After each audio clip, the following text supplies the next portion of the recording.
মাহফিল আলহামদুলিল্লাহ এবছর তো আমাদের মাহফিল প্রতিষ্ঠা থেকে শুরু করে এখন পর্যন্ত চৌত্রিশ মাসে কিন্তু কোনোদিন মাহফিল হয় নাই। এবছরই সর্বপ্রথম হলো। আমরা তো ভয় পেয়েছিলাম যে মাহফিল এই সময় করা যাবে কি না, কিন্তু আল্লাহর রহমতে আমরা যে আশা করছিলাম আমার ভাইরা জড়ো হওয়া, তার চেয়ে কিন্তু আশার বাহিরে আল্লাহর রহমতে লোক জড়ো হয়েছে।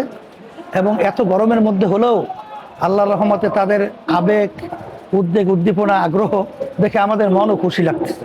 আল্লাহ শুকরিয়া। আর এর মাধ্যমে আমরা মেসেজ এভাবে বোঝাতে চাই যে আসলে তারা এখানে যে আসছে, নিশ্চয়ই এটা আপনাদের বুঝতে হবে যে এত কষ্ট, এত গরমের মধ্যেও কেন আসলো। এই মূল লক্ষ্য উদ্দেশ্য হলো মানুষের আকৃতি সুরাত হলে মানুষ হওয়া যায় না।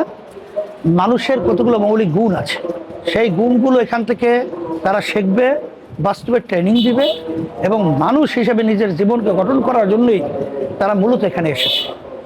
এই জন্য আমি বলবো সকলকে যে এই মাহফিলের মাধ্যমে আমরা যেন সকলেই মানুষ যাকে বলে সেইটা আমরা ধারণ করে মানুষ হতে পারি, দুনিয়াতে শান্তি এবং আখেরাতের মুক্তির পথ যেন আমরা সুগম করতে পারি।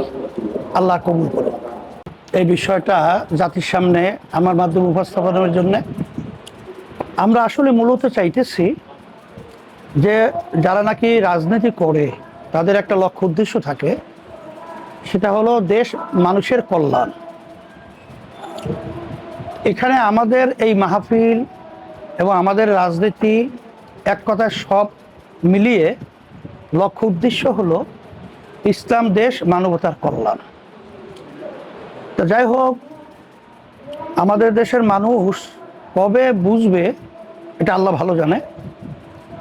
কারণ ৫৪ বছর শেষ হয়ে ৫৫ বছর স্বাধীনতার পরে এ দেশ চলছে, কিন্তু যে আশা লক্ষ্য উদ্দেশ্য নিয়ে আমাদের দেশের মানুষ দেশ স্বাধীন করেছিল, কিন্তু বাস্তবে আমরা তো একটাও পাই নাই। আর এই ধারাবাহিকতায় যদি চলতে থাকে এ কোনোদিন পাওয়ার আশাও করা যায় না। কারণ আল্লাহ রাব্বুল আলামিন বলেছেন যে জাতি নিজেদের ভাগ্যের পরিবর্তন তারা নিজেরা না ঘটায়, ওই জাতির ভাগ্যের পরিবর্তন আল্লাহ বলেন আমি করি না। এই জন্য ৫ই আগস্ট ২০২৪ অভ্যুত্থানের পরে এই দেশ গঠন করার একটা সুন্দর পরিবেশ, সুযোগ এসেছিল।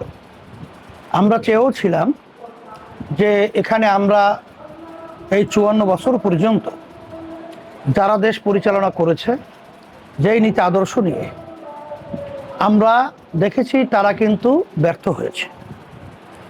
আমরা চেয়েছিলাম যে আল্লাহ রাব্বুল আলামিন আমাদেরকে সৃষ্টি করেছে, আল্লাহ রাব্বুল আলামিন ব্যক্তি থেকে শুরু করে রাষ্ট্রীয় পর্যায়ে, আন্তর্জাতিক পর্যায়ে কোন নীতি আদর্শ ফলো করলে মানুষ দুনিয়াতে শান্তি পাবে, আখিরাতে মুক্তি পাবে, সৃষ্টিকর্তাই ভালো জানেন। সেই লক্ষ্যেই আমরা চেয়েছিলাম ইসলামী নীতি আদর্শ অনুযায়ী যদি আমরা দেশটাকে পরিচালনা করতে পারি, তাহলে এই দেশের মানুষ শান্তি পাবে, আখিরাতেও মুক্তি পাবে। কিন্তু আমাদের দেশের যে রন্ধ্রে রন্ধ্রে যে দুর্নীতি, আমাদের যে অনেকের চরিত্র এই পর্যায়ে পৌঁছেছে যে অল্প, যেটা উল্লেখ করাও লজ্জাস্কর, এরকম টাকার বিনিময় আমাদের বিবেককে আমরা সেখানে বিলীন করি, বিক্রি করি। আমরা অল্প টাকার বিনিময়ে ঈমানকে ধ্বংস করি। আমরা তো সাময়িক দেখতেছি কোরামিন ইনজেকশনের মতো, প্রথম দেওয়ার পরে হঠাৎ শরীরে একটা গরম আসে, কিন্তু এটা কিন্তু লক্ষ্য উদ্দেশ্য না। লক্ষ্য উদ্দেশ্য যে আমার শক্তি বাড়া, শরীরের যে অসুবিধাগুলো ছিল সেগুলো দূর হওয়া।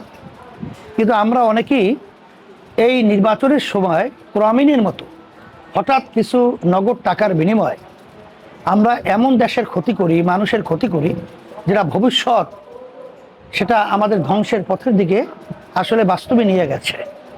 এই জন্য আমি সকলকে আহ্বান জানাবো এবং আমাদের এই চরমনাই মাহফিলের মাধ্যমে আমরা সারা দেশের মানুষ এবং যারা আসছে সকলকে বলবো, আসেন আমরা দুনিয়াতে যদি শান্তি চাই বা থাকতে চাই আর আখেরাতে পরকালে মুক্তি চাই, তাহলে নীতি আদর্শ ইসলামের বিকল্প নাই। এটাই হলো বাস্তবতা। ইসলাম সম্পর্কে আমাদেরকে অনেকে ভয় দেখায় যে ইসলাম আসলে আসলে মেয়েরা ঘরের ভিতরে আবদ্ধ হবে এবং সেখানে কোনো কর্মক্ষেত্র থাকবে না, সেখানে বিভিন্ন ধরনের মানুষের স্বাধীনতা থাকবে না। এটা সম্পূর্ণ একটা ধোঁকাবাজি কথা, এটা সম্পূর্ণ একটা অযৌক্তিক মিথ্যা কথা। ইসলাম শব্দের অর্থ শান্তি। এর মাধ্যমে আমার মা বোনেরা তার পূর্ণাঙ্গ 100% তারা কিন্তু শান্তি পাবে, দুনিয়াতে পাবে, আখিরাতে মুক্তি পাবে। এবং সর্বক্ষেত্রে সর্বশ্রেণী সর্বপেশার মানুষ, অন্যান্য ধর্ম অবলম্বী হিন্দু খ্রিস্টান বৌদ্ধ সহ তারাও শান্তিতে থাকতে পারবে। এটাই হলো ইতিহাস। এই জন্য আমি বিশেষ করে সকলকে আহ্বান জানাবো যে আমাদের এই মাহফিলের মাধ্যমে মেসেজ সে অনুযায়ী আমরা আমাদের জীবন গঠন করতে পারি, আমাদের চিন্তা পরিবর্তন করতে পারি এবং আমাদের এই দেশে আমরা জন্মগ্রহণ করেছি, এই দেশ নিয়ে আমরা যেন ভালো চিন্তার মাধ্যমে সবাই একাকার হয়ে আমরা যেন দেশটাকে সুন্দর দেশ হিসাবে গঠন করতে পারি, মানবতার মুক্তি আল্লাহ যদি কবুল করে আমরা দিতে পারি।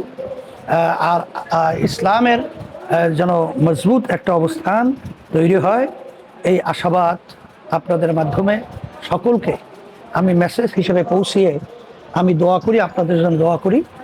আর আমিও দোয়া চাই আল্লাহ যেন আমাদের এই মূল লক্ষ্য উদ্দেশ্য আল্লাহ যেন বাস্তবায়নে ব্যবস্থা আল্লাহ করার তৌফিক দান করেন।